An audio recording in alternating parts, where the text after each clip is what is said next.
Hello, and welcome to my full New Japan Pro Wrestling Wrestle Kingdom 19 review. If I spend a lot of the video looking over here, that's because I took notes on my laptop, which is there.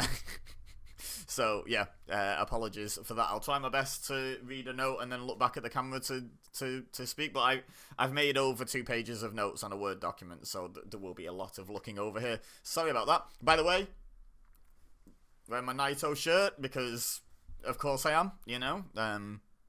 This New Japan. Naito's my boy. Also, because I don't know if you can always see it in the background, but we have a, we've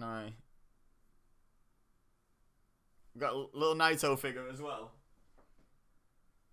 along with a Scott Hall and a CM Punk. Anyway, waffle. Let's get into the show, shall we? What I might do is put some graphics on the screen so I'm not constantly over here looking like this. But we started off on the pre-show with the New Japan Rambo, which is, for the first time in a long time, not for the KOPW title, because Great O'Khan retired that title. And I'm gutted to hear that. I've not really been following New Japan, so I didn't know this. But yeah, this one was for a upcoming shot, not specified when, at the IWGP World Heavyweight title. So I was a bit upset to hear that. I really like the KOPW title concept. Let me know your thoughts on that retirement in the comments. But for me, that's a loss for New Japan. It was something a little bit different, a little bit quirky. I really liked it. I did notice on commentary, and I did a little bit of looking into it, by the way, that Great O'Khan was referred to using they-them pronouns at certain points during the show. One of the commentators seemed to forget that, but I looked it up, and the actual commentator, I believe it was, tweeted out that he had asked Great O'Khan personally about the pronouns thing, and their exact take on it was they prefer they-them. But it's not a big deal, so I don't think they'll be super offended that one of the commentators got it wrong, but still, if someone has a preference, I prefer we follow it. And I think it's great that there's a mainstream professional wrestler rocking the they-them pronouns. The commentator did make a point that Great O'Khan probably prefers no pronouns, and you just refer to Great O'Khan as Great O'Khan at all times, rather than daring to shorten Great O'Khan's name to a measly pronoun. But yeah, which I thought was a fun take. It's a mix, the sort of the realness of the pronoun issue and debate in the world with a bit of kayfabe and their character. So yeah, lots of fun. Anyway, I put it's highly unlikely that the winner actually wins the IWGP title anytime soon, because they're on the pre-show of Wrestle Kingdom, which to me doesn't scream world champion within the next few months. Maybe I'll be wrong, but that's my take on that. So yeah, I didn't do a breakdown, a play-by-play of it, but I just made some notes on things I noticed. Kenta doing that weird walk to the ring. What was that about? Can someone explain? Like I love Kenta. He's my boy. He's my other boy in New Japan alongside Naito, I would say. I was just really confused, because I thought, has he got like a whole new gimmick? But then once he was in the ring, he was basically the same Kenta. So someone explain in the comments what that walk was all about, please. I would love to know.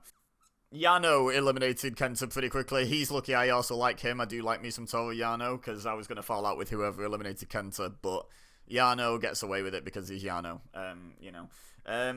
So I noted here that the Rambo has the same issue as the Royal Rumble can have, which is there's a lot of, I couldn't think of the term, but on radio you'd call it dead air. Like, there's a lot of nothing is happening kind of thing, where people are just sort of like pretending to fight in the corners. And I know all of wrestling is pretending to fight, but you know what I mean? They're like really unconvincing. Oh yeah, I'm holding a headlock in the corner for 30 seconds because the focus is on other people in the match, or we're just waiting for the next person to come in for the next big spot. There's a lot of that in Rumble matches in general, and the Rambo definitely suffered for that. I would say the main thing the Royal Rumble has over the New Japan Rambo is a much higher presence of like current main event stars. The Rambo, with a few exceptions, was mostly old guys, jobbers, tag guys. And then the ones I would consider sort of above that station would be Great-O-Khan, Kenta, Sanada, Taichi, Ishii, and I guess the winner, Goto, but I personally just consider Goto predominantly a tag guy, if I'm honest at this point. But he eventually won it, so what can you do? By the way, obviously I didn't do any predictions for this, but throughout the show after the Rambo, I did try and do as many predictions as I was going as I could, so you can believe that I actually made those predictions, or you cannot. I don't really mind, but I'm just letting you know my experience watching the show. So I put Sanada down as my probable winner, because what a fall from grace from defending the title at last year's Wrestle Kingdom in the main event to on the pre-show in the Rambo this year. So I was like, maybe this is his way back up, to the main event scene again. Taichi still sang during his entrance, all the while commenting bigging up how personal and how much hatred there was between Taichi and Sanada, but it wasn't so hatred that he could skip his fake singing entrance. The spot where Sanada eliminated Taichi was noteworthy. I put that down. That was a really fun spot where he basically spun the referee around, then put Taichi's leg between his legs so it looked like he kicked him in the balls, and then sold it. And then the referee saw it, disqualified Taichi, because you can be eliminated from the New Japan Rambo by over-the-top rope, pin, submission, disqualification, whatever. I don't think countouts, I'm not sure. But yeah, so he got Taichi disqualified with like a fake DQ, but then Taichi immediately chucked him over the top rope and eliminated him, so they eliminated each other, which was fun. So I put, well, I guess Sanada's not winning. I guess Ishii's gonna win then. And then Ishii pretty much immediately got eliminated. Sorry. I put Ishii, and then I put, or maybe Yano, because Yano's always a fun pick to put in a world title shot. Like, why not? It could be, it's a fun match for like a B show, isn't it, for a main event? But no, Yano and Ishii got eliminated quickly after I wrote that line. I think it was actually Yano before Ishii. So then I was like, okay, it's got to be Great-O-Khan then. And then it wasn't. It was Goto. And I put, well, he ain't winning, as in the world title shot. I guess it'll be fine. Like I say, that still feels like a B show main event. And I just don't think it'll be as entertaining as Yano would have been. So what can you do? Okay, up next. Well, actually, before the main show started, they ran through the card, and I noticed that this show felt quite un-NJPW. Like, I know this marks basically a year of Tanahashi being the president, and it definitely feels like a different company. The logo feels quite off-brand. The specifically the Wrestle Kingdom 19 logo, but also having a 4-way ladder match for the junior tag titles, a 4-way match for the TV title, a lumberjack death match. Like, it's very gimmicky. Usually, Wrestle Kingdom historically has been a bunch of a few multi-man matches, like, trios matches or 4-man tags, like 4 on each team or whatever, and then into the main card, which has been straight up tag team matches and singles matches for titles and the occasional one-on-one match for a feud. And that's been basically it for as long as I can really remember. I know there was a 4-way for the junior heavyweight title, I think on the first Wrestle Kingdom I watched, but it was marketed as being such a rarity. And on this show, there's just so much non-regular singles or tag matches, which really took me by surprise. I'm not sure how I felt about it. In a way, it was good because it was nice variety and what have you, but in another way, it feels a little bit like New Japan maybe sort of selling out, for want of a better term, on their traditional values.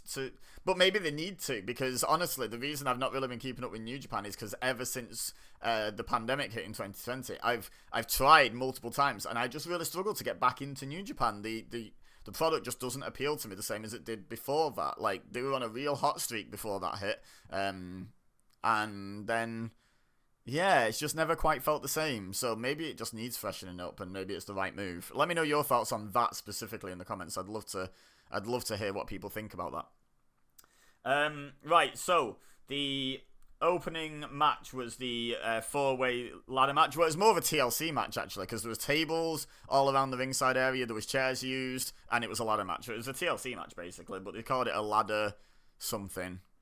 It wasn't just ladder match, but it was essentially the only word in it that implied a weapon was ladder. So we had Clark Connors and Drilla Maloney come out first with their 4 lovely ladies. Shout out to the when they had the shot at the top of the stage, the girl who was on the camera right center, like the second one in from the right. Well, call me. Them taking on Francesco Akira and TJP, who had some guy with a flag with them. I know whose entrance posse I'd rather get to know. They were taking on Robbie Eagles and Kosei Fujita, and then the champions Kushida and Kevin Knight. So I'm familiar with most of the guys in this match. I remember being really impressed by Kevin Knight. I can't remember the context. I think I watched like a New Japan Strong show, and he looked really impressive. The claim that he's the best pure athlete in all of wrestling is a bold claim. But he's up there. He's certainly a competitor for that title. Obviously, I know Kushida, Robbie Eagles, Clark Connors, and Akira and TJP. I know those guys. Not super familiar with Fujita or Maloney. But you know, I feel like I'm still not having watched this show because they were all like, there's so many people and so many moving parts, and they're just moving from like one big spot to another. I don't think you really get to know the wrestlers that well. I will make a note. I hate New Japan tables. Like, they look unimpressive, but they also, I believe, hurt a lot more. So that's 2 negative points, because I don't actually care like for wrestlers genuinely hurting each other or themselves in matches for entertainment's sake. I'd rather it be safer and those same wrestlers be able to do more entertaining things because it's safer. So having a more shoot table and it not looking as good because it's tiny and looks like it's some little toddler's like little My First desk in the bedroom. Yeah, just upgrade to the proper tables, guys. Like, import some American tables. Use those. They're just better. They just look better and they break easier. Like, it's a win-win for me.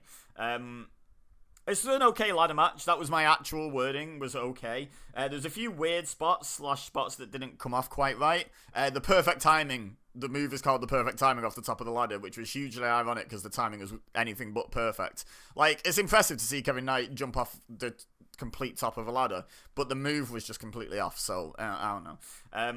But yeah, that's one example. There was a few spots that I didn't think worked perfectly well, and the ending was really weird. Like, why did Francesco Akira just turn around to be put in the Dragon Sleeper? Like, that made no sense. He just turned around and then got grabbed and put in the Dragon Sleeper by Fujita, who then took down the titles. So yeah, Fujita and Robbie Eagles are the new tag champs for their TMDK, right? So yeah, it was fine. It was a ladder match. They're always kind of fun, but not one of the better multiple person ladder matches I've ever seen. You know, like when you compare it to most Money in the Bank ladder matches, for example, I would put most of them as better. All the TLC matches and, you know, that series with the triple threat ladder matches / TLC matches with Edge and Christian Hardys and Dudleys, all better. Like, yeah, it was fine, but you can tell it's not a lot of those people's bread and butter. I'll just say that. Next up was the New Japan the IWGP Women's Championship match. Hang on, let me find my mouse cursor so I can scroll down a bit easier. So this was Azumi versus Mayu Iwatani. I knew I'd forget the names. I've vaguely heard of both before, but I've never really followed a lot of Stardom, and I've not really been following New Japan while they've had a women's title, so I'm not familiar with either of these women. This match was great. Like really good fun. Apparently, Iwatani coming in had the most defenses of any IWGP champion ever, which is wild to me. I don't mean this derogatory, I mean this in terms of what I expect from New Japan, with them still being very new to using women's wrestling at all. I didn't expect them to give that honor to a woman. But also, the fact that the record was 8. The most defenses ever made of an IWGP championship in one reign is 8.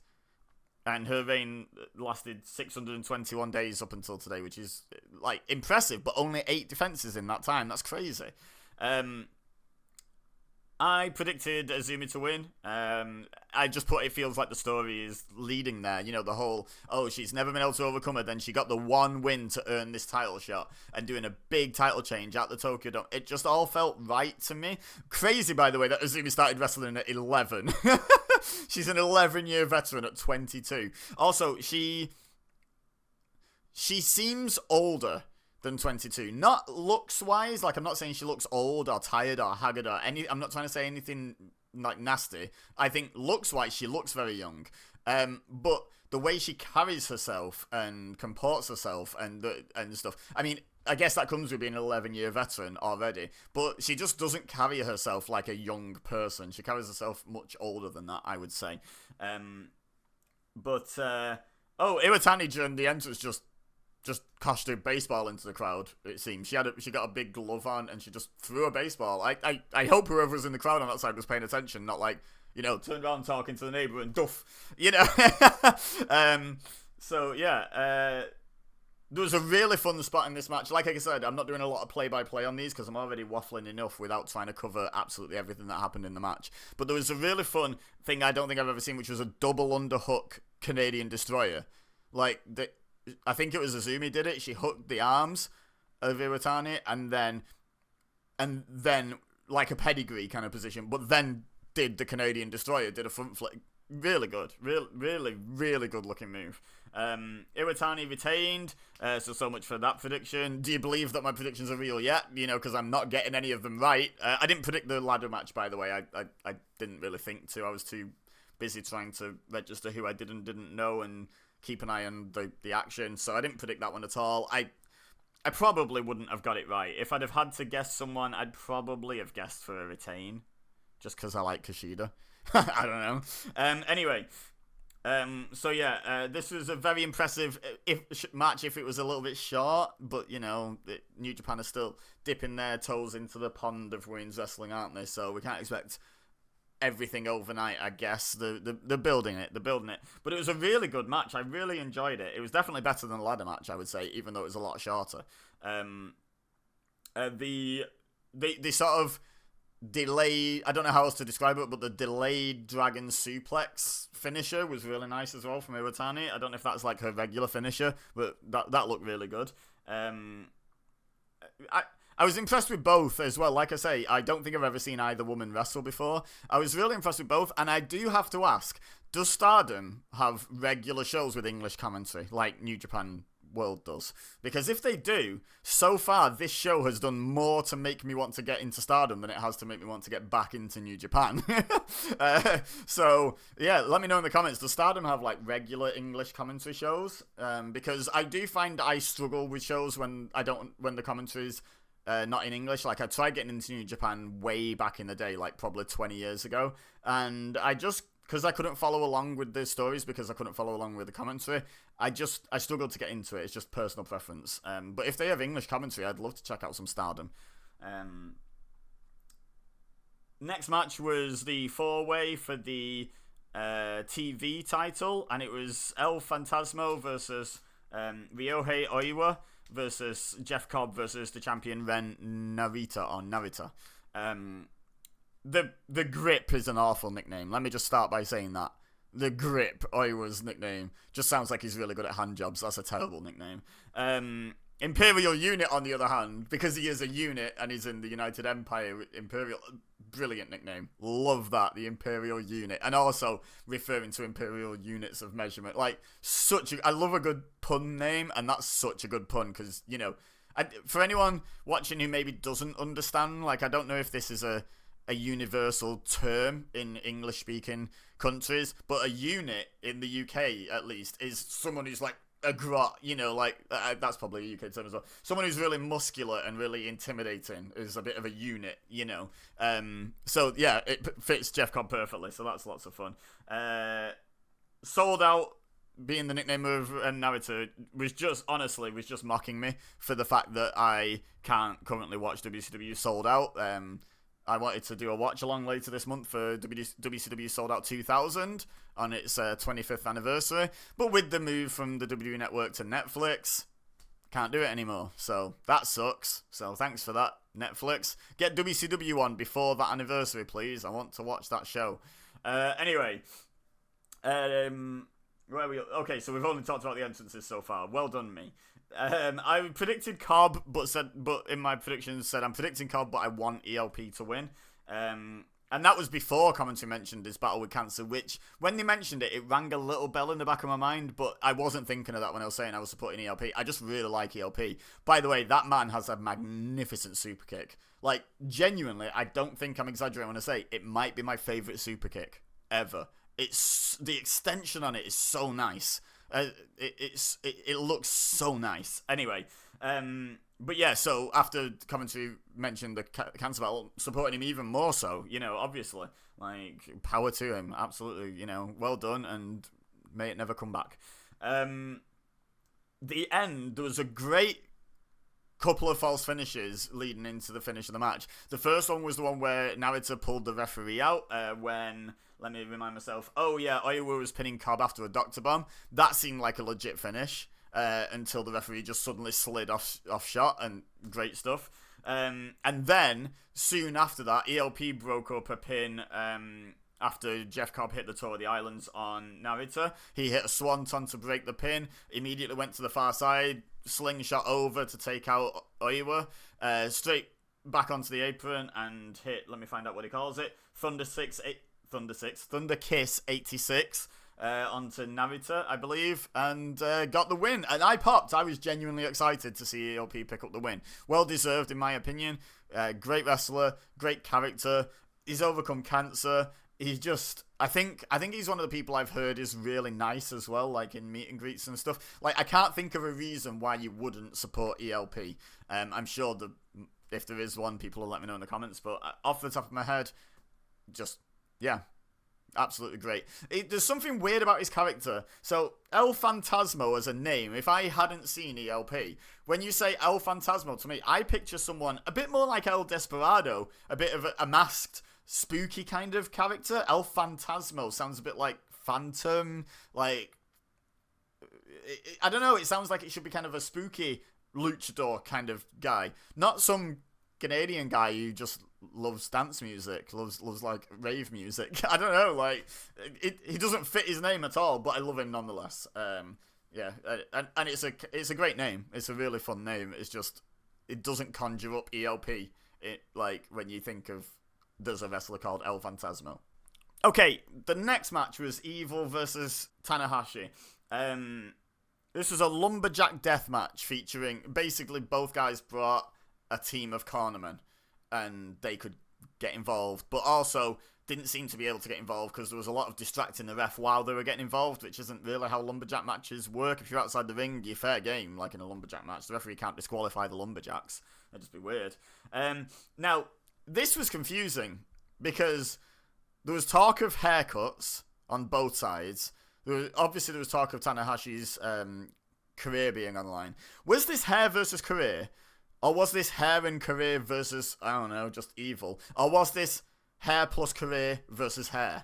I really don't know, even having watched the show and listened to the commentary, what the stipulation of this match was. The only thing I knew going in was there was no way they were cutting short Tanahashi's retirement year by a year. So Tanahashi was absolutely winning this match and not retiring tonight.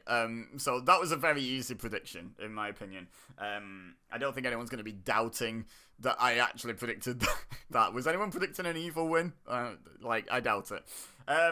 Evil got a spoopy keyboard player for his entrance, which, again, I said Wrestle Kingdom really razzmatazzed up this year. Yeah, again, talking about it not feeling quite so New Japan-y. It feeling like there was a bit of a shift in presentation. I think the special entrances did that as well. There was quite a few of them, and I don't recall New Japan being super big on the big special elaborate entrances. I know having some person playing keyboard isn't like super elaborate, but a live performance of your theme music is still much more elaborate than we're used to from New Japan. Yeah, I made a note, whose hair is on the line? Unclear. And I still don't know whose hair was on the line because, spoiler alert, no one got the haircut at the end of this match. One of the commentators came out with the line as they were coming down to the ring, can't start the new year without a bit of dick, referring to Dick Togo. quality line. Excellent. Yano was a lumberjack, so I put shenanigans inbound. Also, I hate Master Wato even more with his hair, how it is now with his curtains haircut. Like, for anyone that's been around the channel for a while, you might know, I hate Master Wato. He's one of my least favourite wrestlers on the planet. Him and Yoshihashi, can't stand them. They both just annoy me by their presence on the screen. I wish they'd go away. But Master Wato's got even more annoying with his stupid 1990s boy band haircut. Like, yeah, just screw that guy.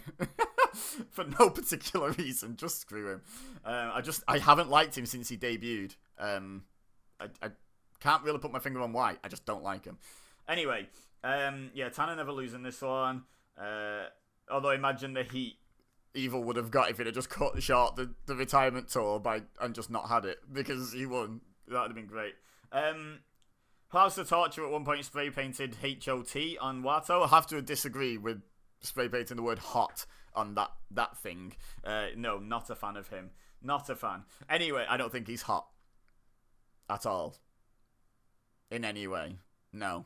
Go spray paint hot on Kota Ibushi. Like, he's hot. Like, let's be real. Anyway, I put Evil, and to be honest, by extension, House of Torture, are unironically very entertaining in this match, and I think they've finally come together with their presentation into a complete package that is actually quite fun. I don't know if most people still perceive them as having the sort of the go-away heat that they definitely had when they first formed, but for me, I even posted this on Threads, Blue Sky, Twitter, whichever one you want to follow me on, links are in the description. But I even posted it where I was like, I unironically like House of Torture. Like, I am entertained by them. Like, they did the spot where Evil sat in the chair and they fanned him and stuff early on in the match. There was the spray painting. There was just Evil selling and just general shenanigans in the match. There was quite a few moments. I don't think I made too many specific mentions. Oh, there was the moment where the referee slapped Evil as well, which was a great moment. Like, I don't know, just the whole presentation just feels really entertaining. I just think early on they had really poor booking, and that's why people hated them, because of the way they were booked so anti-New Japan. Someone replied to me, I think on Blue Sky, and I said, I think House of Torture would have been a heel faction that people love to hate, and maybe even turned face by now if they were an American company where outside interference is a bit more acceptable. Like, even outside of kayfabe, in New Japan, it's just like a no. We just barely have any outside interference, right? And I think that's why they get so much go-away heat, especially from the Japanese fans and the purist fans of New Japan. It's like, no, we don't want the product to move towards that direction. But yeah, in any other company, like any American company, I think they'd be really over, to be honest, because they are entertaining. Yeah, so after the referee slapped Evil, then Tanahashi hit the twist and shout, and the referee was like trash talking. It reminded me of like what Stone Cold used to do after he hit a stunner on someone and he got in the face. Like, the referee didn't actually get down on the mat in Evil's face, but he was like leaned over him, talking his trash, wobbling his head. I just thought it was really funny having a referee do that. Oh, another thing that's really entertaining about him, the pipe cut, where they got Tanahashi up in like a headstand, holding his legs apart, and then, I think it was Dick Togo. It had to be Dick Togo, right? Came off the middle rope and chopped him in the pee-pee. Just excellent. Like, excellent, silly, cartoon villain heel work. Like, so good. Love it. Yeah, the finish of the match was Evil hitting the Everything is Evil, but then as he went for the pin, Tanahashi just rolled him up and pinned him. Which is weird how, like, if he'd have got the pin, Tanahashi probably wouldn't have had the wherewithal to kick out within 3 seconds. But he had the wherewithal before those 3 seconds of recovery to roll him up and hold on for the pin. Like, that seems inconsistent to me. But whatever. The finish was fine, I guess. I put... What will Evil's typewriter head look like bald? Because if Evil's hair was on the line, I assume at some point he's going to get his head shaved. But it wasn't tonight because a House of Torture immediately jumped Tanahashi after the pin, after the finish, and then ejected all of Tanahashi's lumberjacks with way too much ease, to be honest. Like, I think Yano literally just ran in and just got sort of escorted back out the other side, and that was the last we saw of him. But that freed the world for someone in an AEW hoodie to show up with the hood up and save Tanahashi, and it was Shibata. So that got a good reaction. And then Shibata challenged the clearly very injured but never tired Tanahashi to a match tomorrow when Shibata hasn't had a match today. So that wasn't very babyface of him, was it? But Tanahashi accepted. And away they go. I think maybe the never tired thing is going to play into the Tanahashi retirement tour storyline, where he takes on way too much because he wants to get too much done in his final year. He wants to fight basically everyone he can. And slowly but surely, he, like, breaks down over the year. Like, think like Orange Cassidy's international title run, where he was defending the title all the time, and every match it was more of a struggle to get through because he wasn't allowing himself any rest time. He was just defending the title almost weekly. Think that kind of storyline, that kind of character development, I think would be really interesting for Tanahashi's last year. Especially when you can build off the fact that he's not as young as he used to be. You know, he's retiring in a year. So, like, you can use a few of those factors to make it a really interesting year. I don't think they should do too many more matches where the risk of early retirement is on the line, because that just makes the match predictable. He's going to retire next year at Wrestle Kingdom, so just don't put his career on the line, because it just makes all the match results predictable. Also means he can't lose to people on his way out, which I'm not saying Evil would have been a good pick for that. Like, I guess he could have Evil could have beat Tanahashi if it weren't for the retirement stipulation, but I don't think Evil really needs it. But, like, Tanahashi could use this retirement tour to put over a couple of young up-and-comers, but not if they do the Ric Flair story where every match has his career on the line. You know, like, so I think stay clear of that would be a good move. Okay, next match. Konosuke Takeshita defending the AEW International Championship against Shingo Takagi, who was also defending the Never Openweight Championship. So it's not a title unification match, but a title versus title match. I predicted Takeshita. I didn't think there was much chance of Takagi having a run as AEW International Champion.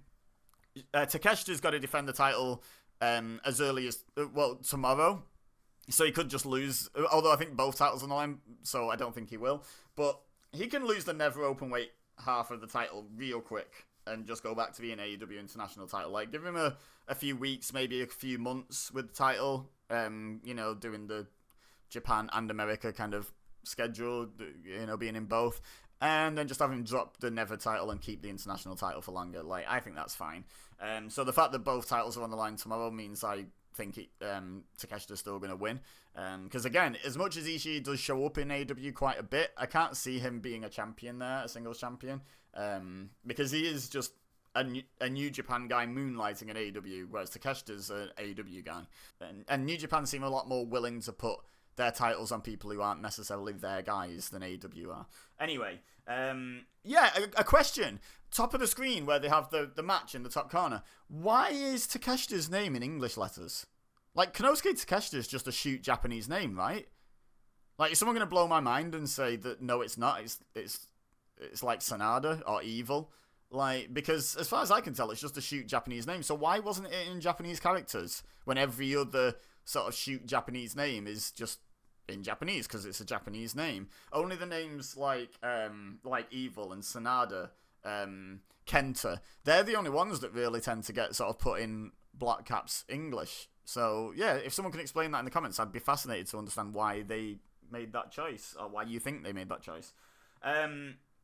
Takeshita to win. Good match. Takeshita's incredible. He hit a Frankensteiner, a Poison Rana. He's way too big to be doing this stuff, but he just pulls it all off. Takagi did a Poison Rana back, by the way, so credit to him for that. Takeshita wins with his Raging Fire, that spinning Falcon Arrow thing. And I made a note that Takeshita versus Ishii is a better proposition than Takagi versus Ishii, because I'm fairly sure I've seen Takagi versus Ishii before, and I don't follow New Japan that closely, whereas Takeshita versus Ishii might not be a first time ever like this one was, I don't know, but it's certainly probably more of a rarity, so I just think it was the right decision to go with Takeshita here. Up next was the junior heavyweight title match, El Desperado versus Doki, who was accompanied during his entrance by Shido Nakamura, who's some, like, theatre, like, traditional Japanese theatre star in Japan, I believe, from the commentary. I predicted Despi because Despi. I just like El Desperado. And I made a note, like, we'll get to the obvious thing about this match, but I want to go through my notes in order. I made a note that Despy's looking a little chunky, and I didn't mean that in, like, a bad way. I meant it in a way of, like, he looks like he's bulking, because the commentary was talking about how he main evented shows last year as a junior heavyweight, and how he wasn't just the face of the junior heavyweight division. He was fully main eventing shows. He was kind of the face of the company for a portion of last year. And I'm wondering if he's intentionally bulking up to move to the heavyweight division, you know, to become like a more regular, proper main eventer, like main event, final match main eventer, which I think would be great, because he definitely looked a bit bigger than I remember him looking. And I know in the bulking phase, it can look a little bit chubby sometimes, but he also obviously had put on some muscle mass as well. So I think my theory is he's deliberately bulking up to move to the heavyweight division. Is my theory on that. So I put maybe Doki wins then because of that, because then Desperado can move up to the heavyweight division. Unfortunately, this match didn't go very long before Doki jumped off the top rope to the outside with like a shotgun dropkick senton type attack, and when he landed, he put his arm out behind him, and yeah, I've watched it back. Not good. Not good. I don't know exactly what the injury is. It could be a dislocated elbow. It could be just a broken forearm, to be honest, because he landed like flat on the hand. That can snap the forearm, those bones in the forearm.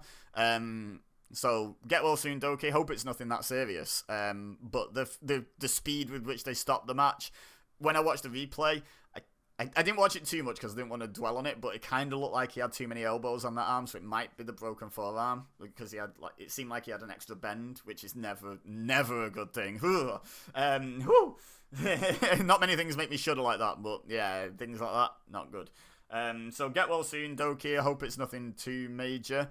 I actually think that maybe Doki was supposed to win the match.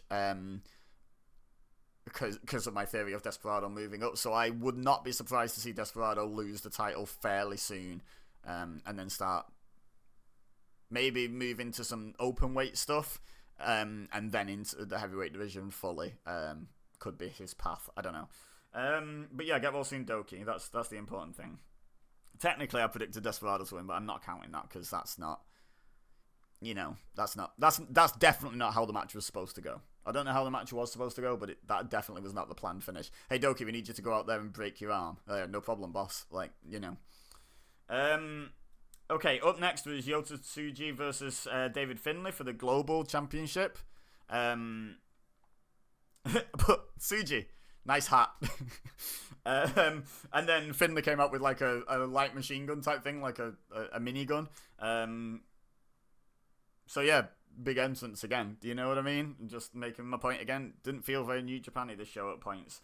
I had no idea how heavily Tsuji had been pushed last year. I put in my notes, I have no idea how to predict this one. I don't think I ever actually did predict it. Because as heavy as Tsuji was pushed, like apparently he won the New Japan Cup and finaled the G1. Like that's a pretty good run in New Japan for someone as new as Tsuji. But Finlay's story of always getting even with the people who beat him, you know, could have easily given him the win here as well. So I didn't actually predict this one because I genuinely thought it was a 50-50. I put it's crazy that Tsuji is the size he is, but Finlay is the powerhouse of the match. Like, Finlay hit a triple dominator where he just kept lifting him up and bopping him down and picking him up and bopping him down, like crazy. He was hitting buckle bombs into powerbomb combinations. Like, this looked like it was a big dude in Finlay against a junior heavyweight. Like, a small junior heavyweight at that in Tsuji, but it really isn't. Like, Tsuji's bigger than Finlay, as far as I could tell, like, by a fair bit, and, like, but Finlay played the powerhouse quite well, to be honest, the dominating heel. Yeah, I enjoyed it. Tsuji won with the Gene Blaster, which is a spear. The second one, the first one, Finlay got his foot on the ropes. And I put this as a great match. Finlay's a great heel ring general. He controlled this match really well during his periods of heel domination offense. And Tsuji is really fun to watch as well. I really enjoyed this match. I thought it was really good. Next match. Hiromu Takahashi versus Tetsuya Naito. I put really confidently in my first line of my notes here, Hiromu is winning, but I'm supporting Naito because, of course I am. Well, we'll see how that went, shall we? That was one of my most confident predictions of the night. My only one more confident, I would say, was Tanahashi beating Evil. That was a dead cert, like that's all my confidence points if you get that reference. Hiromu's insane entrance attire was fantastic with the massive head mascot thing, and there was like balls in the crowd, like not quite beach balls, but similar size and seemingly weight to beach balls being pinged around in the crowd.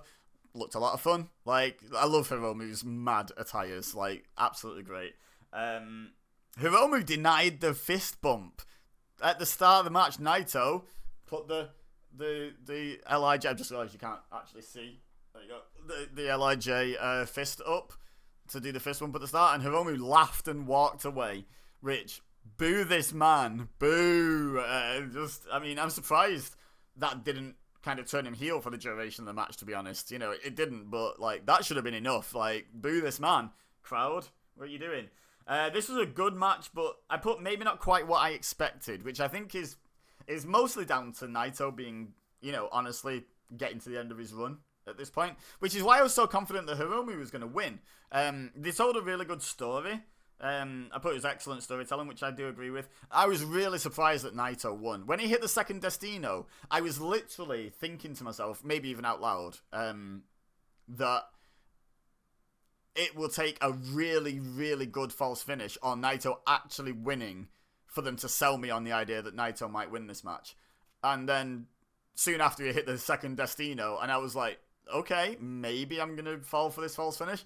And then it just ended. And I was like, oh, they actually gave Naito the win. I just think, I don't know how old Hiromu is, but he's younger than Naito, and he's clearly further from the end of his career, saving any sort of disaster. He's clearly further from the end of his career than Naito. And with them saying this is a one-and-done match, I know New Japan like to tell these long, overarching stories, so there's probably a plan for it, but I just don't like I don't like that particular result, even though I love Naito, should have been happy to see him win. It felt like the wrong decision. It felt like not putting over I know Hiromu's been around 15 years, he's not exactly a young guy, but Hiromu's been constantly bumping his head against that ceiling to bust into the heavyweight division. This could have been what tipped him over. Naito only lost the World Heavyweight Championship, late last year. Was it October? He's a really recent World Heavyweight Champion. That would have been so good for Hiromu to get that win there. I know he can still do it against other people, but I think Hiromu should have won, personally. Let me know your thoughts in that in the comments, but I think Hiromu should have won. After the match, Naito stood over Hiromu and held up the fist for a long time. It was minutes. And Hiromu at first didn't stir at all, then slowly started to roll around and hold his neck, then slowly crawled to the ropes, dragged himself up, fell back down, really selling how much the defeat hurt him physically. And then bowed to Naito and then put the fist up. But Naito, I went back and forth. I think it was a display of respect, but there was a part of me that thought, was it Naito being standing over him with the fist up, you will fist bump me because I've just beaten it out of you, kind of a bit of a lording it over. But I think I want to, and also think I do generally interpret it as a bit more of a respect thing from Naito. He also let Hiromu walk out in front, which feels like a bit of a respect move as well. I want the Naito hat as well. The logo on the front is fine, but I really like the fact that it's got Tranquilo on the inside of the rim, on the underside. I really want that hat. I still want the one that just says Tranquilo, but I'm sure that was a limited edition, and you just can't get it anywhere, and it's really annoying because I really want one. Anyway, main event. Bizarre main event because it featured two first-time main eventers together. No established main eventer in terms of Wrestle Kingdom. But Zack Sabre Jr. defending the world title against Shota Umino. Shota got a special entrance with a motorbike. He rolled a motorbike through the crowd. There was big wide open spaces left empty in the crowd for him to ride through, and then went up the side of the stage and parked the bike on the stage and then walked down the ramp as per usual. Zack Sabre Jr.'s music got interrupted for Young Punk's music. Can someone let me know what the significance of that is? Is that like an old Zack Sabre Jr. theme song or gimmick or reference of some sort? Because I didn't get it, but I got that it felt significant. But commentary didn't really spell out what it meant like they normally do, so I'm none the wiser as to why. Maybe it was just the debut of a new song. I don't know, but it felt like it was significant. So if you know the significance of that, please do let me know in the comments. I'm predicting Zack to win this. He's only just won the world title. It's his first world title run. He had a mega run with the TV title. He won the G1. New Japan are all in on Zack Sabre Jr. I didn't think he was going to lose the title after just a couple of months. And I think the story they're telling with Shota is kind of based in reality, where it's like, oh, maybe we pushed him a bit soon, so what we're going to do is we're going to do a story about him learning that and dropping down and then moving back up more steadily. I think art was reflecting reality a little bit in that story. So, yeah, I was predicting Zack to win. By the way, Shota Umino is in crazy good shape. Like, of everyone on the card, possibly in the best shape. And that was stacked. Like, he had... Some of his muscles had muscles. Like genuinely, he looked... go back and look. He looked impressive. Also, in terms of, like, the actual match, he looked impressive. I mean... Zack Sabre Jr. is always impressive. I really like a bit of Zack. And, really good matches pretty consistently for me. But Shota held up his end of the bargain, absolutely. There were a few slow bits where it felt a bit like I get they were doing it for dramatic effect. I also kind of felt like they were doing it to get to 43 minutes because that was the time they were given, and they had about 38 minutes worth of match and couldn't find an extra 5 minutes, so they just slowed down some sections to like a snail's pace. But overall, it was fine, and I think having those little breathers in the match allowed the crowd to stay invested, have a little breather, and then get back up to a fever pitch and what have you. So yeah, I don't think it was necessarily a bad thing. I'd say this was my match of the night, like comfortably. The only one that I would say came close was the Tsuji Finlay match, and to be honest, if it were a bit longer, I'd put the women's match in that category as well. I really enjoyed that women's match, but yeah, this was probably my match of the night. Great storytelling, there was some great technical wrestling, there was just some great action bits as well, action sequences where they sped things up a bit. Just everything they did seemed to work really well. Zack Sabre Jr. retained. I wasn't surprised by that. During the post-match thing, Zack said something to Shota about not being the ace and looking forward to him coming back when he's ready, kind of was the implication. Obviously, I'm paraphrasing, which leads me to believe even more so that that's what they're doing with Shota, is they're going to have like a humbling him kind of arc and then bring him back up. There was also an announcement before Zack Sabre started talking that Great O'Khan and Jeff Cobb versus the Young Bucks versus Naito and Takahashi for the IWGP Tag Championships is tomorrow. Which, are they vacant at the moment? I don't know. Maybe someone holds them. I don't think the Bucks do. So it'd have to be Great O'Khan and Cobb. I don't think they. Maybe they're the tag champs. I don't know. Let me know in the comments. I'll find out tomorrow. But let me know. Yeah, Zack gave a quick speech. No big twist, attack, or challenge. Probably because, the world title match is already set for tomorrow with Zack Sabre Jr. versus Ricochet, which should be lots of fun. So we might get the moment then. But also, wow, terrible. Also, in the pre-show, we got the confirmation that Goto will be challenging for the title as well. So we might just get Goto coming staring down the winner of Zack Sabre Jr. versus Ricochet tomorrow. By the way, that's going to be Zack Sabre Jr. You can quote me on that. We might get him kind of coming down and confronting the winner tomorrow. I don't expect a big surprise challenge unless they're going to push Goto's challenge back even further. That's my expectations for tomorrow. I'm not going to do a predictions video for tomorrow. I'm not in enough in the New Japan sphere at the moment. So I'm gonna do a review of tomorrow's show as well. I'm just gonna enjoy it. So let me know your thoughts on this show in the comments. If you want to make predictions for tomorrow's show, feel free. I'd love to hear your thoughts. And subscribe if you're new here. Be greatly appreciated. And yeah, all I have left to say is thank you very much for watching. As always, I've been EBEZA, you've been amazing, and I will see you next time.